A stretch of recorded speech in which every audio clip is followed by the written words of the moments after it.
Hey, this is Ben Kahn, and in this video I'm going to give you an introduction to applying effects in Shotcut using filters.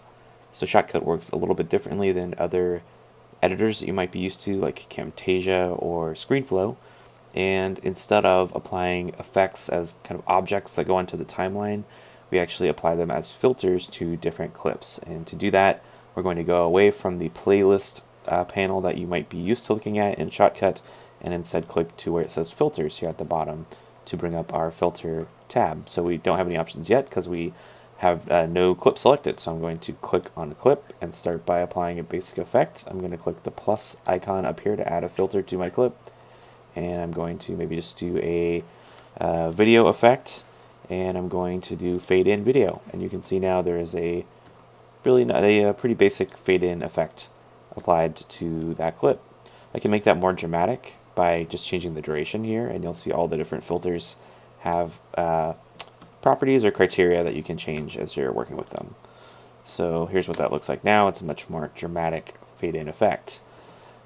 If I'm looking along further into my movie and I want to apply a new effect, say here where we change to a different shot, again I can't add a new effect as like an object on the timeline, so I'm going to have to actually split that into its own clip, and now it has its own filters area that I can apply its own effects to. So I might do something a little more dramatic, like a crop, and maybe get sort of a widescreen effect going there. And perhaps I want to add some text, which is also a filter. So hitting the plus sign again and choosing text, and just typing in what I want my text to be. And again, choosing the parameters that I want here, whatever I want to do to modify the font color and all of the different properties that it has. So you'll see here that there should be a pretty dramatic change when I change shots there. It goes from the aerial view to kind of the letterbox with text over the bridge kind of view. So that's kind of neat. And then of course if I combine that with something like audio, I can get a pretty dramatic effect.